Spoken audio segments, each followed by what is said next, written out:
Go. Hi, welcome back to Penergic Life. We're here entering the skiff tonight.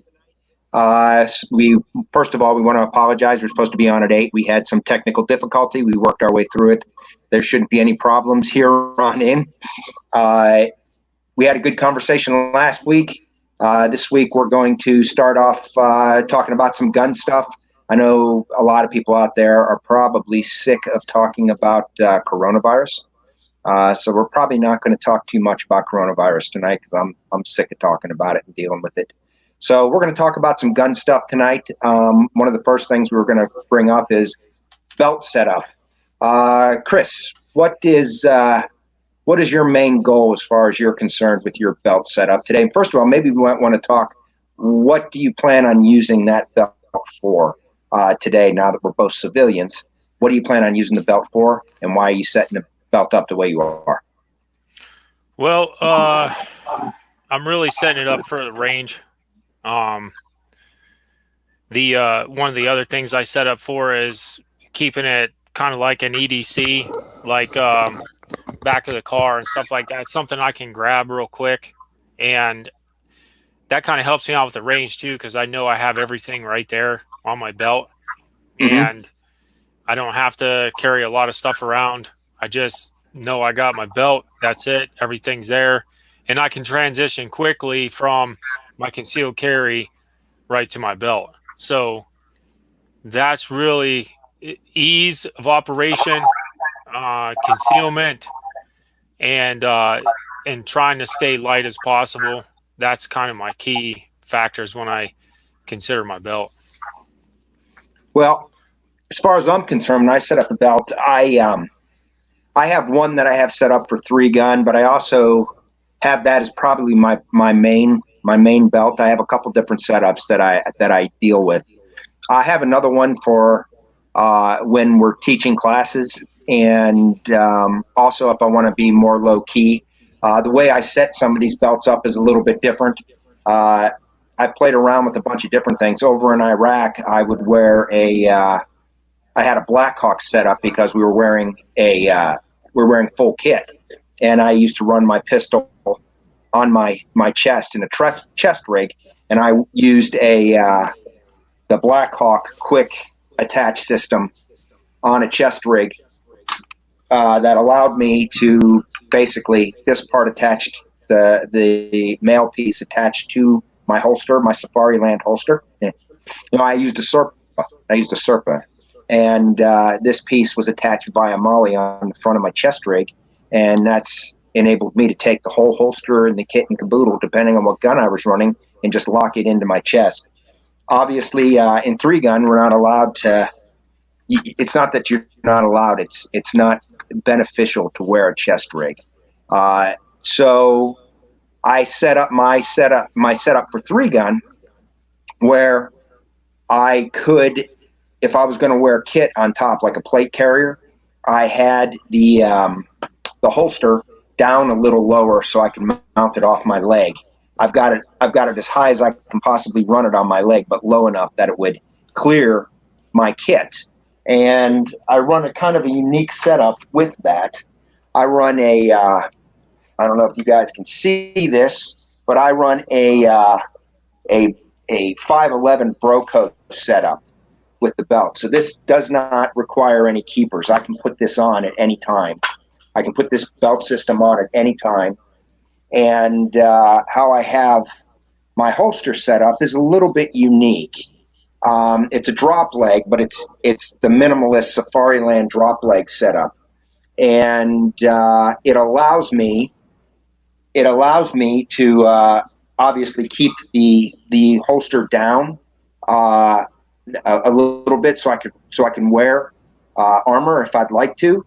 But what I have here that is a little bit unique is I have a Blackhawk omnivore holster on a quick release kit. Now, if you look closely, that's Safariland, right? And this is Safariland right here. That's their QLS system. And there's a little piece you can get that allows you, because everybody has their own separate deal when it comes to a quick release system. And Safariland has, they call it the QLS, the quick lock system. And that's basically this is the male portion. It goes into a female portion. It allows you to change holsters quickly. There's a company out there on eBay, I forget the name of them, but they make a piece that allows you to switch from Blackhawk's proprietary, which would be this, to this. And it's just a piece that sort of takes up the different spacings of the bolt mounts. So the reason why I like to run this holster, it's a cheap holster, it's a retention holster, and it is it's called the Omnivore, and it allows you to run any gun that runs a Streamlight TLR1. You can get them that run no lights, and they give you a little attachment to put on the rail, or you can get the one for the Surefire X300. But I have all TLR1s on all my lights, so this allows me to run every holster that I run a TLR1 on, or every gun I run a TLR1 on, onto my rig. Going on this rig, I have ITW fast mags for my pistol magazines and also my rifle magazines. And these are a little bit funky. I know, Chris, you don't like these because of the way they position the magazine. They position the magazine forward and back as opposed to canted off to the side. And actually, I would like to have them canted. I'd prefer that. But this allows me to run 3 of these in a row. And I wanted to get 3 in there. And I'm trying to maximize space on this belt, because there's some other things that I would like to put on it. I run my med kit in the back. That's an empty med kit right now. I'm redoing my med kit, and I run a Maxpedition dump pouch, and I have that on the front. So that unfolds, and it clears my holster and my gun and everything else. And I kind of have that there because when I do a magazine change with both the AR or with the pistol, and I get it into my working space, I just cock it a little bit to my right, and I'm able to drop the mags right in my dump pouch. And it's kind of like a lazy man's dump pouch. And you don't have to run your dump pouch that way. That's how I run it.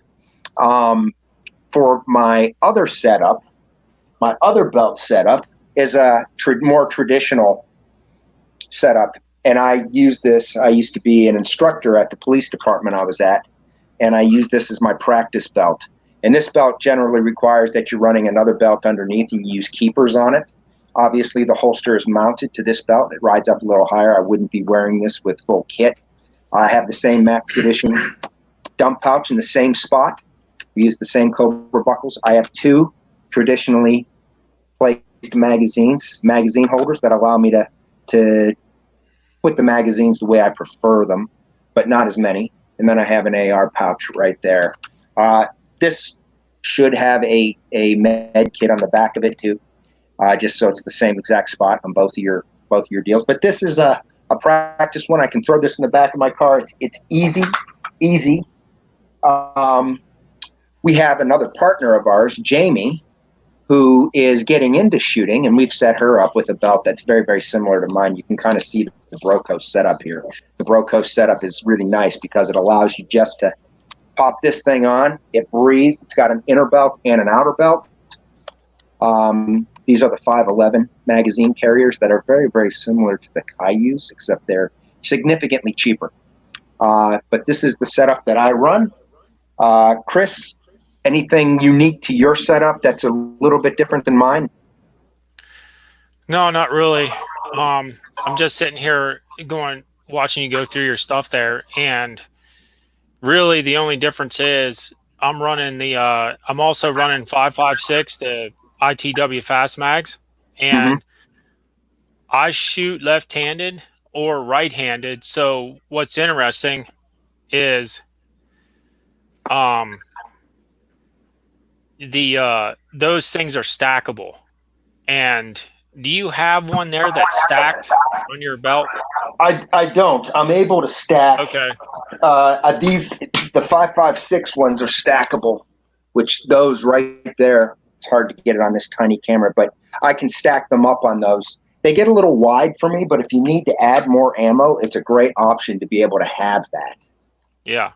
I ran, I don't know if you remember, I ran one of those mags as my initial second round, or my second magazine in my M4 in Iraq. I had one of those, and then I had most of the other ones locked down. So given that I did take a huge fall, and you never know where you're going to be shucking and jiving to begin with, so you want to make sure your ammo stays in one place. But I never had a problem with that ITW fast mag and lose it.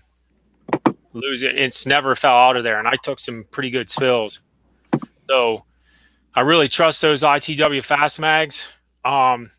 Yeah, it looks on there. You can see there's like a wide rubber band that kind of keeps the tension on them, and they Mhm. are very tight. They are very tight. So I don't really leave a magazine in it. I don't want it to get stretched out. Yeah, you got to put some muscle into it to get it out, but that was the whole purpose of it. So that does work well. The I run those um for my pistol.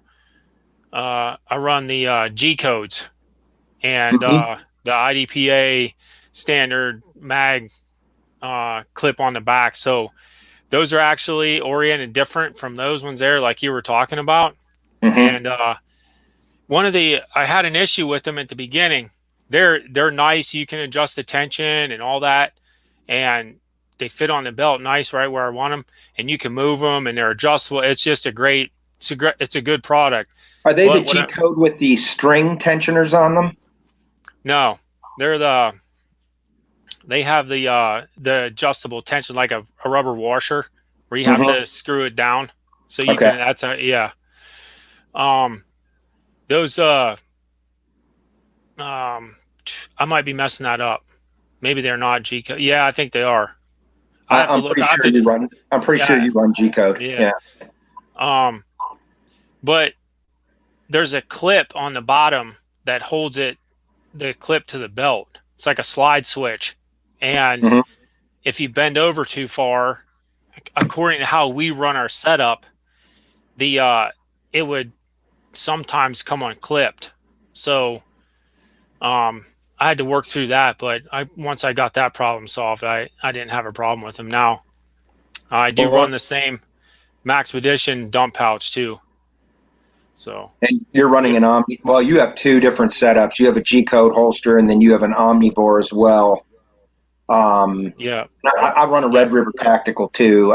There's things I play with. I really do like that the simplicity of that Blackhawk. It's not the same quality as a G code, and but the ability to run different gun platforms as long as they have the light on it is really sweet to be able to have, you know, yeah, for that. And the one of the cool things about the ITW Fast Mags is you can add more rubber bands for more tension on that. But one of the things, I was showing you Jamie's belt back here. These I'm really actually impressed with. These right here, these are the 511s, and they've got like spring steel inside of the fabric on this. And it allows them to hold a wide variety of magazines. Like the 365 magazines will fit in these as well as the full size 320 magazines, or pretty much any other handgun magazine will fit in these with good retention. And it's really a really nice magazine carrier for the money. I'm really impressed with them. I would have no problem running these on my kit at all. and what are Some, go who ahead. makes those? Those are 511s. Oh, okay, So, and you can get them in, I think, three different colors. You get them in the black. You can get them the coyote tan. I think that's what they call that. And then you can get them the foliage green, which is that olive. It's really cool olive drab green. I love that color. So, yeah. um, it's a badass color. The Max Bitchin, where do you run your dump pouch? You run it on the traditional around the back, don't you? Yeah. Yeah. Yeah. I got. Um, Go ahead. the since I'm left-handed, I was going into that a little earlier. Well, since I'm left-handed, I stacked the 5.56 ITWs on the right because I'm going to change mags that way, and I also run some on the left, but um, just a single. And right now, I got two singles over there, but The Well, technically, you're not left-handed. You're right-handed. You're cross-eye dominant, correct? So you shoot a rifle left-handed and a pistol right, right-handed. right, yep, exactly. The ITW fast mags I double stack like on my right side, so I have two mags. I would start out with three mags right at my disposal, which all my muscle memory stuff would be in place, so I wouldn't have to Mhm. mess with it. But um, if here's the thing too, one of the things that we often talk about. So I'm not picking up my mags if I'm in a firefight. Um, Yeah. but when we're out on that dump pouch comes in handy when we're out on the range. So Yeah. that way you have the time to do it, but you don't have that luxury when you're in a firefight. And that's Hmm. going to be the last thing you're worried about is your mags, but you just want to get to your ammo quickly. But Yeah. The way I've have mine set, it's kind of with the pistol. It's really easy because there's hardly any move. You're in your yeah, working space right here. I just move it, can't it? The rifle, when I'm doing high ready with it, I've got to pull it back a little bit underneath and drop it. It's nice for me because obviously up here in Minnesota and Wisconsin, the snow is on the ground. It seems like 11 out of the 12 months, and no kidding. We're supposed to get some here again soon, but um, we got a question here, Matt. okay. Um, so Randall wants to know: Is there a material that you prefer for mag carriers? For mag carriers, well, obviously that Kydex plastic, I do like that. It's pretty durable. I really, and I was just going on about these a second ago. I really do like that. It's kind of like a heavy duty Cordura over that stainless that that 511 has. It just has a good feel to it. And here's something that's cool about that. Here, this might be a disadvantage with ITW fast mags. They're loud. When you bang them off things, they have a report. It being really tactical and all of that, something with a soft outside. I kind of like that 511, and I believe those new. I've not used them. I've just seen them, and they're pretty pricey. Those Cayus are very similar, I believe, to those 511s, where they have more of the fabric outside, but I believe they have some sort of spring steel that's on the inside that holds that keeps the retention onto the magazine. So I can see advantages and disadvantages with both, but I think overall, depending on what you're doing, I would say go with they're both good. I would go with just what works for you and what you actually prefer and how everything sets up on your belt. Hey Randall, I like the Kydex. I really like the ITW fast mags, and here's why. So I think the tension's great on them. As I was mentioning before, I never lost a mag in those. The originally they're hard to get out, but once it wears in a couple times, I think it's a great tool for your belt. The any kind of rain or anything like that is going to drain out of it. Uh, One of the things that we worry about is like the sand collecting in some of the bottom of the stuff. So originally, some of our gear didn't have that ability. So you would have to pull maintenance on your mags and stuff with all the sand in them, or whatever. Just a sandstorm would collect sand in them. But the once that fast mag came along and it could drain water and drain all the dirt out. You really don't have to worry about much. Yeah, they are a little loud. Um, but other than that, I don't think I kind of partial to the Kydex stuff. I think it's good quality stuff and it's rigid and it does the job well. So I think Matt's right, and that's why one of the things that we agree on is find something that works for you, and try something out, try a couple things out. I've tried the other stuff, and I just like those fast mag carriers. So it's There's kind of what I'm partial to. there's one issue that I am still working on, and I have not come up with a working solution to it unless I were to wear a plate carrier for 3-gun. I run a magazine-fed shotgun, and those magazines are gigantic. The 19, 20-round magazines are huge, and the magazine-fed shotguns are great because I run open. The one issue is if you're going to have an issue, it's going to be a magazine issue, and when you have a magazine issue, you're kind of screwed. So you need another magazine. So while you have all of this ammo jammed into one magazine, I carry a couple 9-rounders on me that I can carry in my back pocket, but isn't ideal on how I want to do this. And just finding the room on my belt is difficult for this. So I'm still playing around with 9-rounders, but I'd like to be able to find a place where, or a way to carry. And I think the only way that I've come up that would make sense for me, that gives me mobility and everything else that I want to do, is if I were wearing a plate carrier to give me more room to place different things on my kit, to be able to maybe grab from the back, if I'm going to be doing a magazine change with the shotgun, something that would be, because literally those things they're huge, they're gigantic.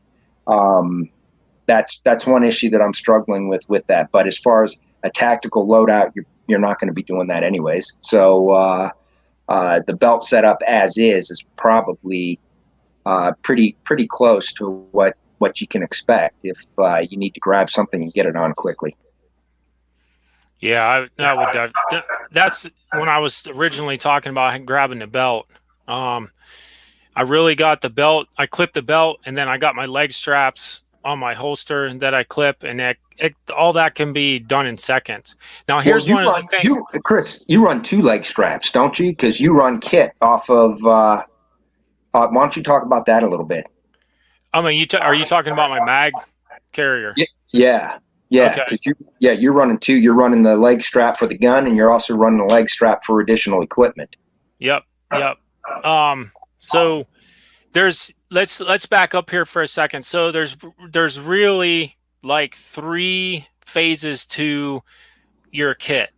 Okay, your belt's really your first phase. So you put on your pistol belt, and you have your pistol on there, your mags, and in this case, right now you probably have a tourniquet or something else on there, a med kit, things like that. So we can get into that here in just a minute, but so that's really your first kind of phase. So your second phase is going to be your plate carrier. So that's going to be your second phase, your second level.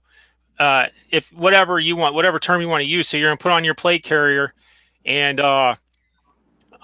get all that buckled down and make sure all that kind of jobs with your belt. So you still have some mobility between your belt, your pistol belt, and your plate carrier. So after that, you're going to go to your next level, which is going to be maybe you have your shotgun. So, and you definitely going to go to your rifle. So I like carrying the shotgun, the breacher. That's kind of something I'm partial to. It gives me an extra weapon system. Does it get in the way? Yeah, sure, it gets in the way sometimes. But I like having that behind me. And then your kit, your plate carry is also going to include your helmet.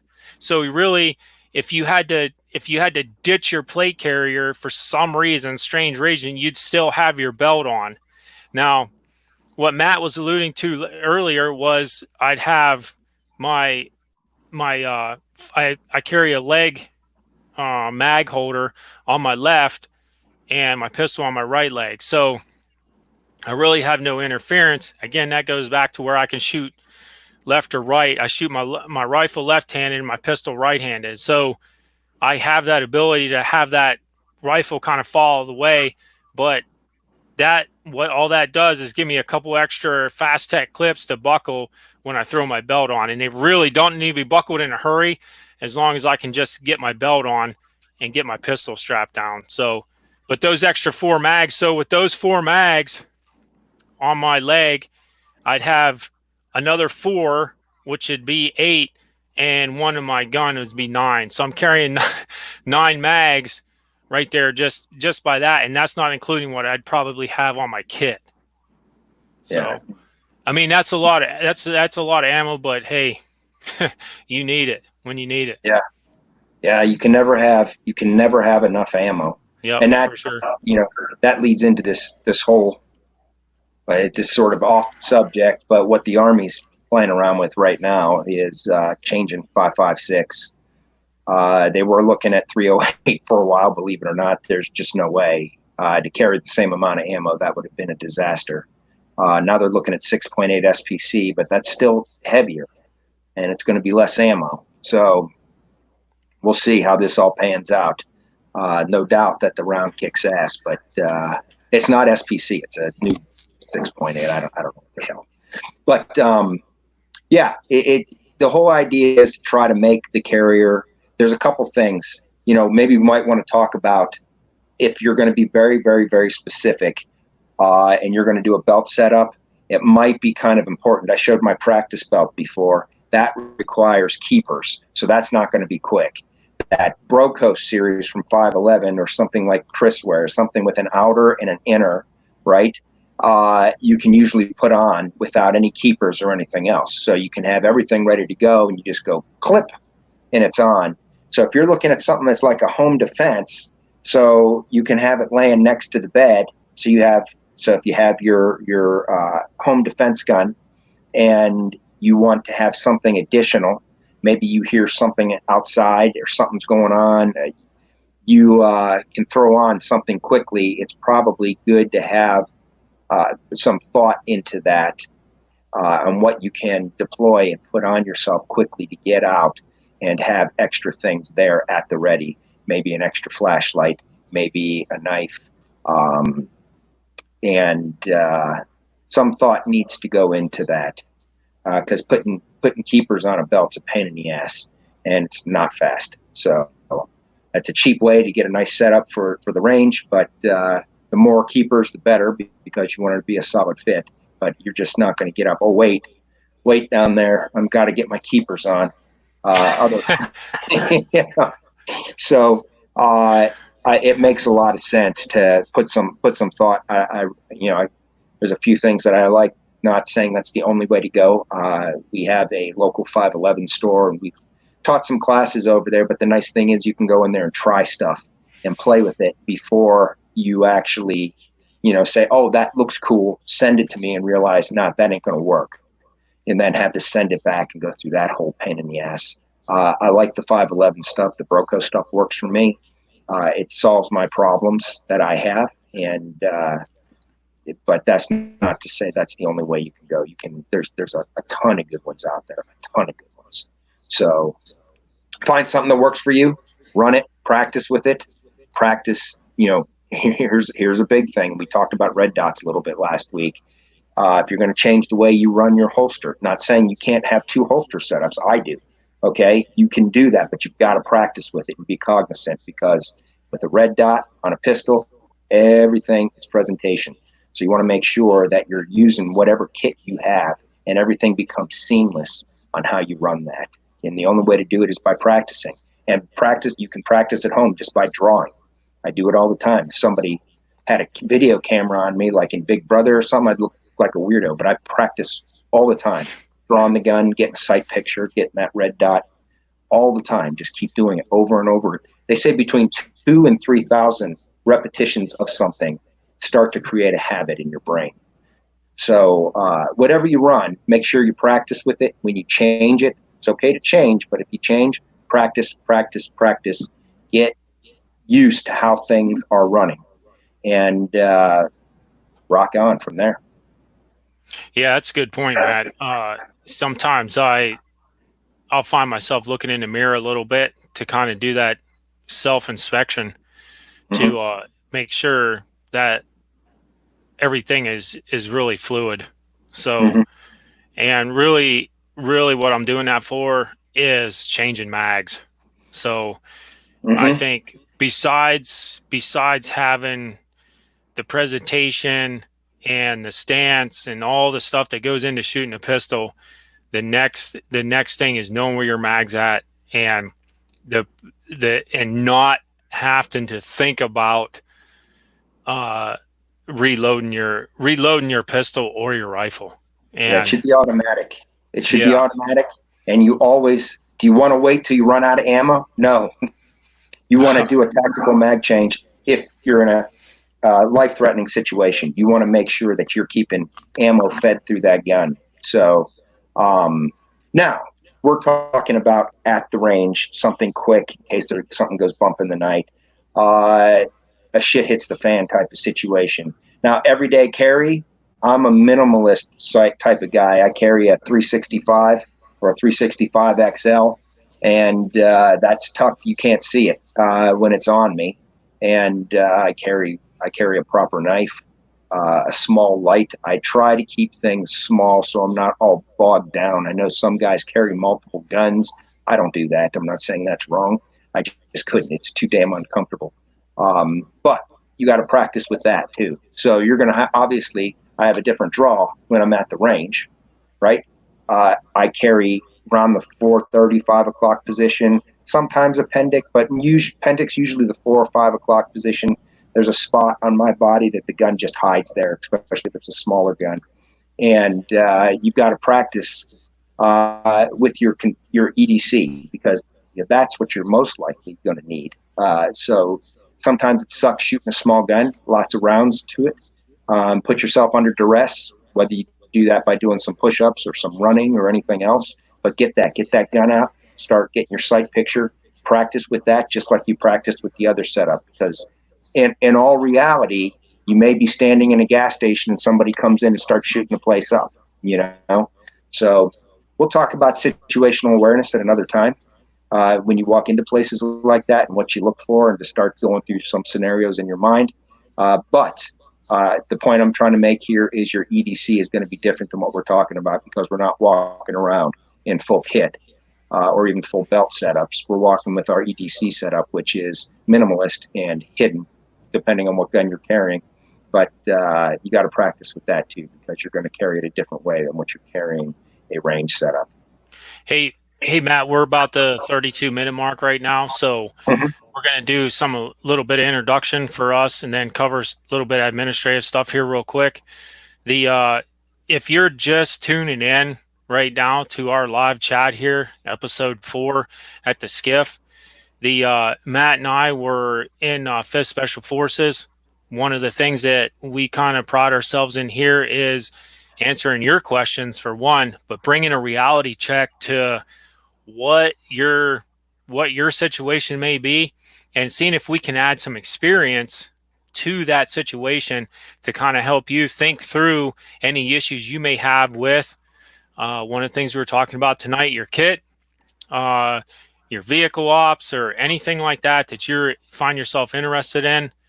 So with our experience level with special forces and some of the things that we did overseas, we like to bring some common sense to it also, and we like to apply the keep it simple, stupid principle.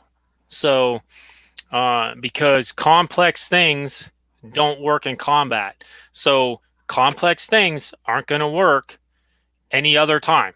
So we want to try to keep it simple and practice. So one of the other things that Matt and I want to bring to attention is for this month, it's Military Appreciation Month. So seeing that we're both in the military, we just want to give a huge shout out to all those people out there that were in the military and all the veterans out there, the guys that are serving, guys that did serve, and continue to do what we did, and striving for that freedom and helping out the United States. Matt, anything? Yeah. One of the things that we would like to add, we're here giving you our opinion. We're not saying our opinion is the only opinion. One of the themes that we will hit on over and over and over again is there's more than one way to do something. What we try to do is keep things simple. That's how we operated as a team. We kept things simple. Maybe there's people out there that are far smarter than us that can get more complicated with things, but We're not super tactical guys. We talked about what you saw right now is about as tactical as we get.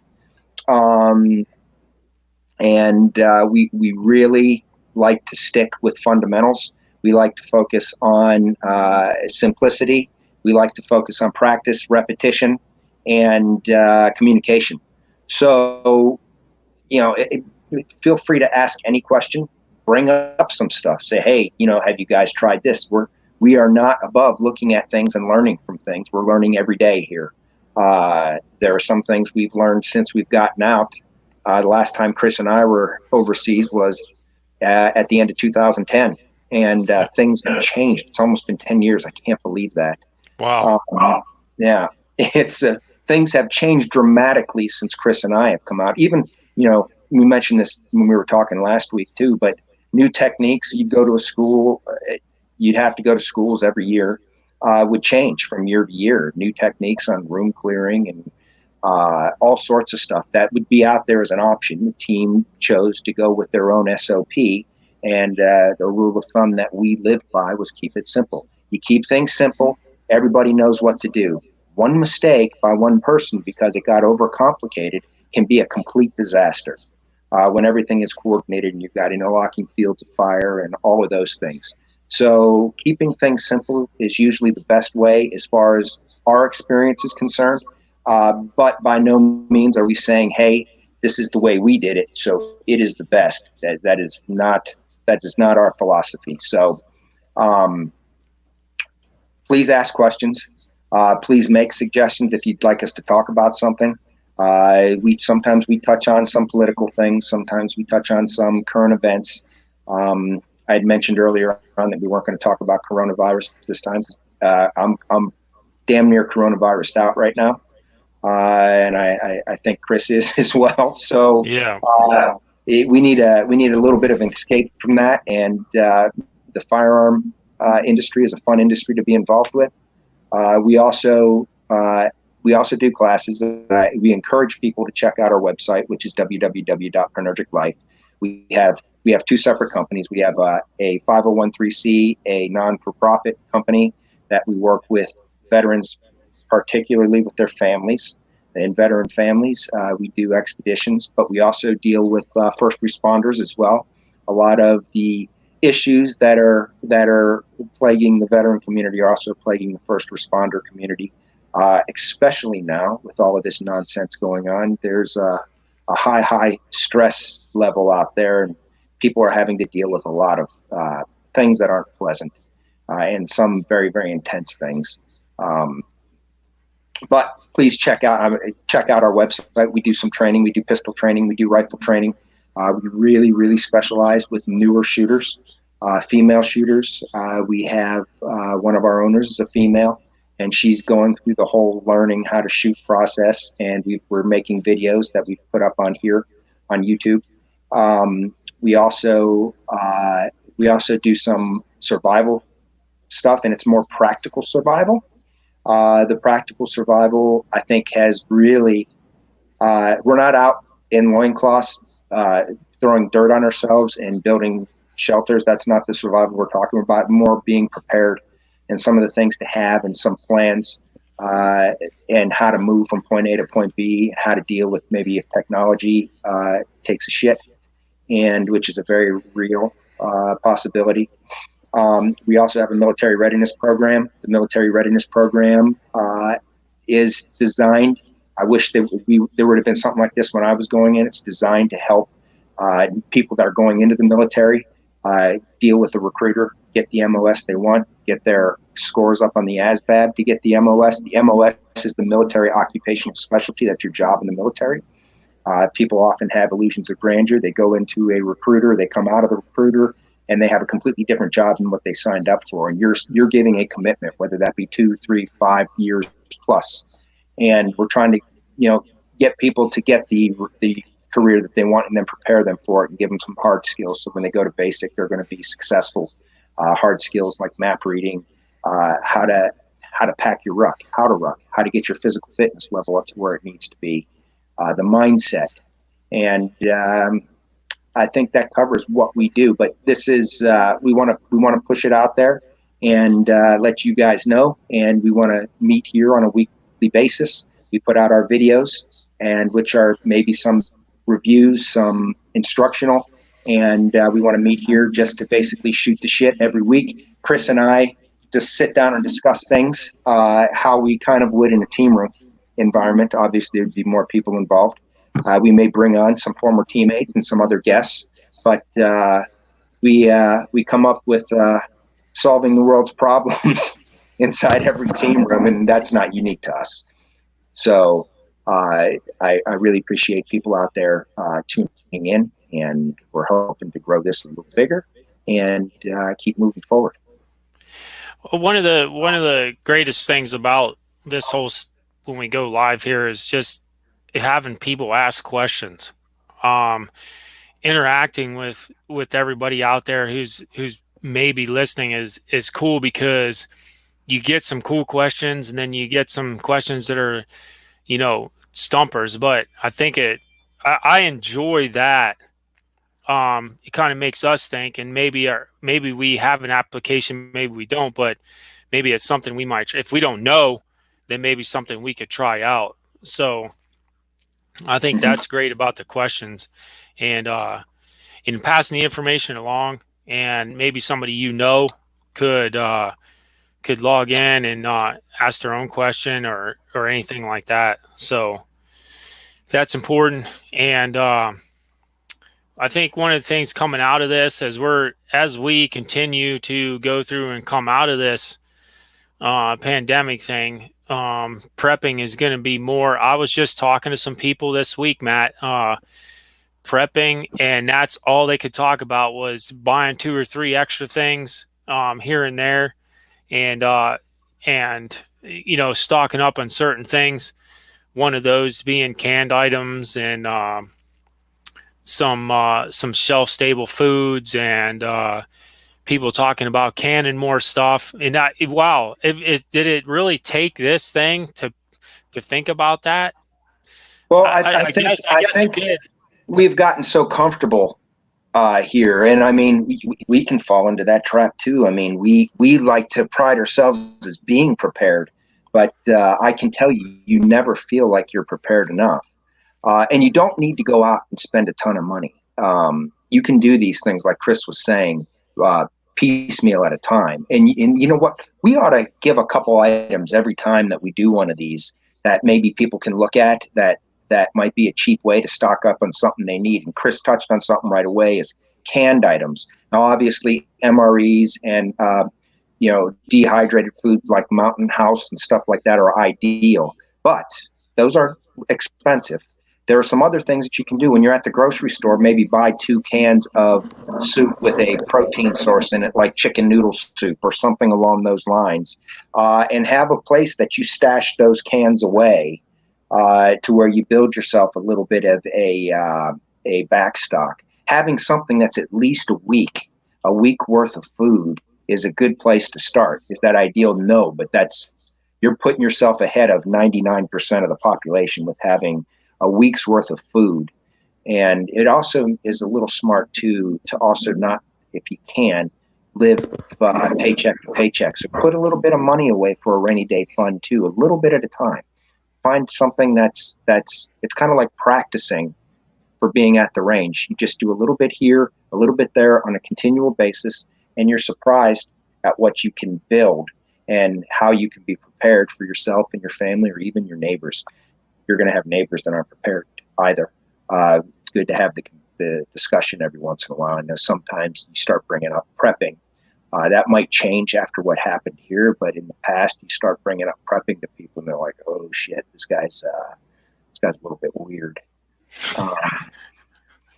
Being practically prepared, okay? Because people have those envisions in their head of the guy out foraging around, throwing dirt on himself in a loincloth, sparking rocks together to make a fire. These are all things that are good to know how to do, but having some common sense provisions in place to prepare for something like this. Now we're starting to see medical supplies. Having masks or something along those lines might be a good thing. having hand sanitizer, which is as simple as alcohol and aloe.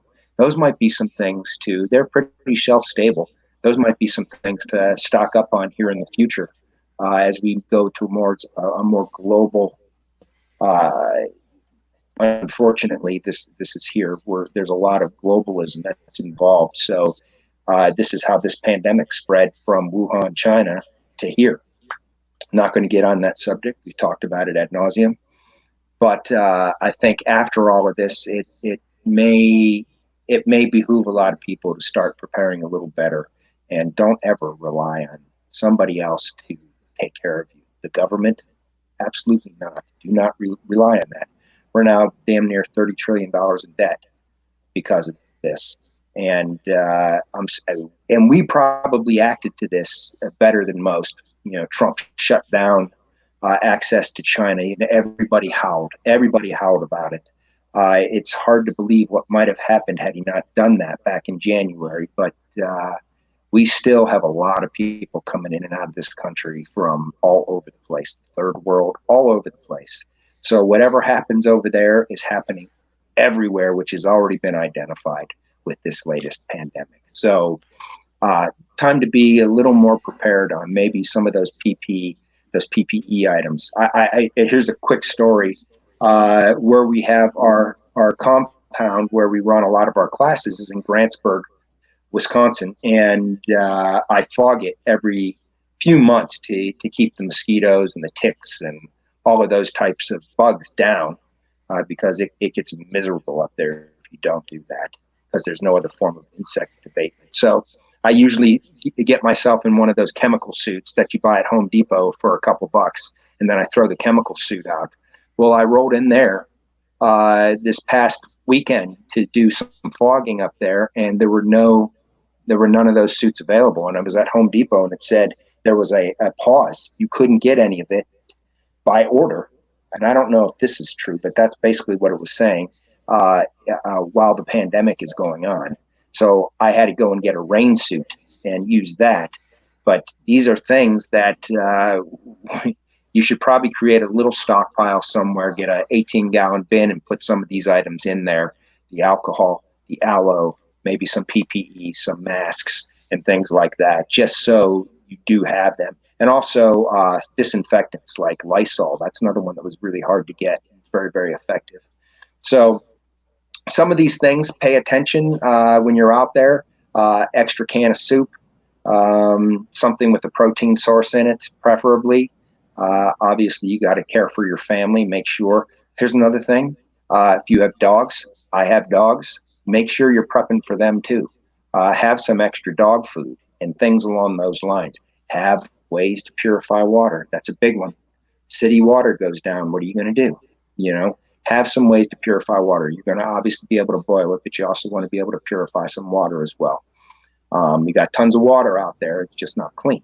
So we need a way to do that. And there's usually a 2-tier deal. So if you have a filter, you might want to add some bleach or some iodine drops as well to that. Small little things like that can go a long way. And you have anything you want to add, Chris? Simple things we can do every day to start adding to our prepper supply? Yeah, one of you something you touched on earlier there was um carrying stuff every day. So one of the things and being practical. So yeah, it's cool to start a fire with a couple sticks and some like a string, whatever. Mm-hmm. But is that really practical? Mm-hmm. I no. I'm gonna go out on a limb here and say, yeah, that's not practical. I don't know who's carrying two sticks in their pocket, but that takes a lot of practice, and the energy spent doing it is absolutely a lot. If Mm-hmm. anybody's ever tried it, I know I have. Just to see, to work through that process, yeah, that was a nightmare. So, one of the things I do now is in my EDC, I carry a lighter with me all the time. Um, And it's all not the like they're time. expensive. It's not, you can get a pack of Bic lighters for nothing. Yeah, So stock up on those things. You yeah, know, yeah. cheap. I have those things everywhere now. So I always have a lighter with me, and I always have a knife with me. So, um, hey, we have a question here. Diana says, you said a week's worth of food. We are talking what, like canned food or just everyday meal food? So I'm assuming that means like pantry stuff, or I guess I would have something that you can survive. You and your family and your dogs can survive on for a week. That could be soup. If you only had soup, you can survive on soup for a week. Maybe a couple cans of canned dog food as well. Um, I bring up the dog because I think a lot of people don't. Uh, a lot of people have pets and they don't really think about that. You got to prep for your dog too. So, and even medical supplies for your dog too. But I would say canned food. Uh, if you want to go all out, Mountain House. I mean, Mountain House, that food tastes good. Dehydrated lasts for what, 25? It's shelf stable for 25 years. yeah, yeah. There's a lot of them out there. Mountain House has some actually really delicious uh, products out there. Dehydrated food is a very good way to go, but you don't have to go. That's expensive. It's expensive.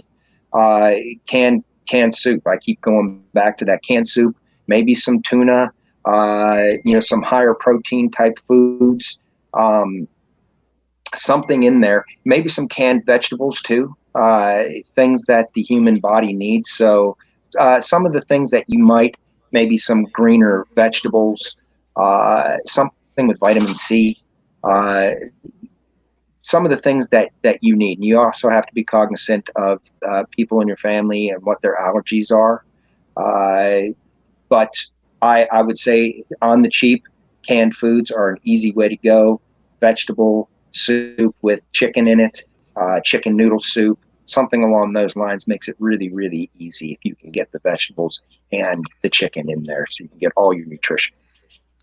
One of the things I look for is the if the power goes down, what what am I going to have either to eat, or what am I going to have to cook something I want to eat? That's a great So point. that's kind of how I look at the shelf stable food. That's kind of how I look at my fuel source. So if I don't have any power, and am I going to be able to eat what I have on hand? So Mhm. here's kind of how I operate. So I like a gas I like having a gas grill, but it's not my go-to. So Mhm. charcoal is really my go-to, and I keep stocked up on charcoal all the time. Um, when it goes on sale at these places like Home Depot or Lowe's, you gotta get it right then. Um, you can cook anything on charcoal if you have the setup, and I cook on it year round. I'll cook on it when it's 20 degrees outside. Um, it's just, I mean, it's warm, so yeah, I ain't standing out there, in the 20-degree weather. But at the end of the day, I mean, if you gotta cook something, you have your charcoal there, and we always have one or two ways to boil water, and we have Diana actually went to a program here that's local that runs. It's called Chicks in the Sticks, and it's kind of cool because they teach them all kinds of survival skills, and there's some other stuff. I mean, all kinds of stuff. But she actually made a pretty cool stove that we boil water on occasionally, and it's really fast, and it'll use any type of fuel, and it's really small. She made it out of pop can. It works really well. I can cook oatmeal on it for two of us in like 30 Nice. minutes. Yeah, it's great. But when you think about something like that, think about having the fuel, or not having the power to cook your food. So, and that's something to consider. Here's a question. What would be a good survival skill that somebody, if you had to teach one skill for somebody to have um, for a situation like we just had, what would that be? Would it be a communication skill? Would it be land navigation skill? Would it be situational awareness?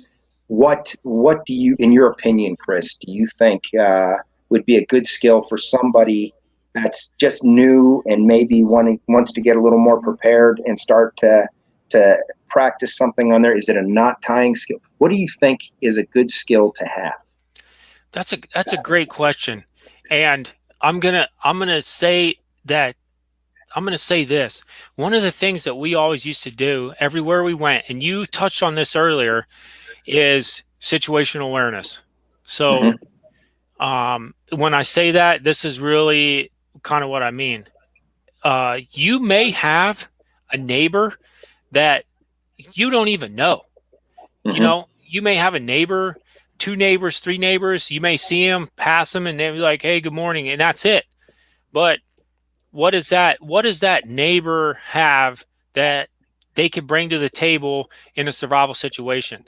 What can that be that may help you guys get out of a sticky situation that you can work together? And this kind of doubles with this too, Matt, is personality conflicts and character traits and things like that. So everybody has something different. Everybody has, this goes back to where everything, not everything's the right way, and everybody has different gear and stuff like that. So one of the things is situational awareness. Now, you may you may not like something your neighbor does, but at the end of the day, he might be good at, something that you're not, and you may need that skill. So I Well, say situational awareness and knowing your community is mm-hmm. key. I think Yeah, that's key. That's where I really study a lot. that is a key because growing up, Chris and I are in our late 40s. Just for reference, growing up, I think America was a little different than the way it is now. When we were younger, everybody knew their neighbors, talked to their neighbors, knew what was going on. I don't know if it's the same way anymore. Some neighborhoods are like that. But I think it's a little bit different. I think people more mind their own business. We're more tied to technology than we used to be, and neighbors don't visit as often as that I think they used to. That might be something that maybe you go out and start talking to your neighbors, hitting on situational awareness, knowing what's going on in your community, but also knowing what's going on in the world. There were a bunch of signs going on if you followed news media about some virus at the end of last year. People I think forget this, but this virus actually turned up uh, late fall, early winter of last year, and there were some rumblings about this. Knowing what we know now and how this virus spread worldwide, maybe staying on top of world events and then discussing those events with your neighbors and your community. Because at the end of the day, everybody thinks of being prepared as bugging out. Bugging out is the last thing you want to do. It is the absolute last thing you want to do. What you want to do is come up with a plan, talk to your neighbors, start finding out what your neighbor's skill set might be, maybe help one another a little bit, find out who has some skills and abilities and maybe something that could be used. And you start working as a team with your neighborhood, because if something does happen, that's going to be the team. It's going to be your neighbors and your family. So situational awareness of what's going on in the world, in your community, locally, uh, being prepared, talking to your neighbors about being prepared, helping them. Maybe they had no idea. Hey, that's a good idea. I should go and buy some canned food or something along those lines. But talking to people, obviously, there's going to be personality differences. There's going to be difference, people of different political stripes and everything else. See past that. You should have the ability to be able to talk to somebody that you disagree on certain things about. What we can all agree is we're fellow Americans and we are here to help one another in times of need. So being situationally aware, talking to your neighbors, coming up with a plan in case something does happen and how you guys can react. Because the last thing you want to do is bug out. Okay. Sometimes it might be inevitable, but that's the last thing you want to do. You want to bug in and you want to get some coordination with some of the people around you. And you want to try to prepare that before. You want to start war gaming that before you get to this again. And I think this, if anything good comes out of all of this, is taking the stigma and stereotype off of being prepared. And I think that's a positive that we need to take moving forward, in addition to bringing a lot of the stuff back to the United States so we're not tied so much with a foreign evil country that is not our friend. And situation awareness kind of leads into some of the stuff that we cover in our survival school. And those situational awareness things also lead to tactics. They do lead to bugging out. Now, bugging out is gonna has a lot of dependent factors, and a lot of that stuff we cover in our survival school, and a lot of that stuff can be practical application on your part once you kind of get the basis of it. So, and I'm really kind of harping on this a little bit. The survival school that we teach, again, is practical. And I think once you leave there, you're going to look at your street where you live, and you're going to look at your community, and you're going to look at the world totally different. You're going to have a different lens on things, but you're still going to have that genuine feel that you came there with. But at the end of the day, I think that your perspective may change a little bit, and it's going to help you prepare better. It's going to help you have a little bit different mindset, and something as simple as just going to Walmart to pick something up. Um, and the way that could change for you. Well, here's another thing that you just touched on. You know, learning land navigation and how to move from point A to point B may be a situation that you're using even when you're not bugging out. You may need to be able, you need to have a communication plan, and you need to have a way of moving from point A to point B, looking at paper maps, looking at a topo map. I mean, it's surprising how many people don't know how to look at a regular road map and read it, because we have GPS and everything else today. If something major happens with our electrical grid, and it's fragile, it's extremely fragile, we may not have access to the technology that we use today.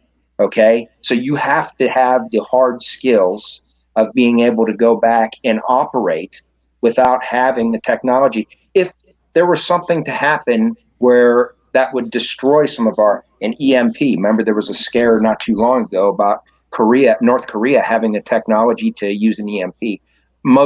I think most developed or even somewhat developed countries have that technology. It's a high explosive in the atmosphere. It's going to render our cars, everything, our computers, our phones, all of this useless. So having a communication plan and a way to move from point A to point B, no matter how primitive that sounds, it's going to be important. It's going to be important. So to be able to get supplies, to be able to go back and forth. We may have elderly family members that can't move, but we have to go and do that for them. Make runs to get food.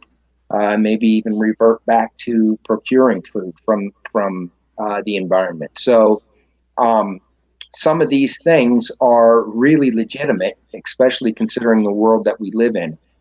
We know these things can happen. We don't ever imagine them happening. We don't ever want them to happen. But our system is surprisingly fragile, and you know that we're sort of circling back on everything that's just recently happened. There was a rumor that we were going to have 10 days of darkness. I don't know. Did you hear any of that rumor, Chris, that was going around? Yeah. On the internet for 10 days. And that's not out of the realm. It is not out of the realm. We need to be ready for it. We need to have some basic hard skills to operate like we did 25, 35, 40 years ago. We need to be able to do that. We can't be 100% dependent on technology. We had a technological issue just getting on here today. So yep. Technology is a fragile thing. It's a great thing. It's a fragile thing. We can't depend on it 100%. We have to have some hard skills that we fall back on. We'll teach you that at our schools. We're about an hour and 4 minutes out right now. So you want to go ahead and close it down? Yeah, let's close it down. Please keep an eye on our YouTube channel. We're putting up new content on a regular basis. We're trying to. We just put up a new video. It is on sight alignment.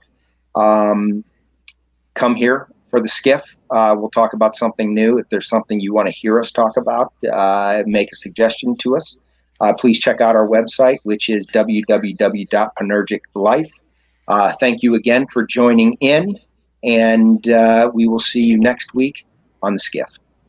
All right, everybody, have a good week, and remember, live in freedom every day.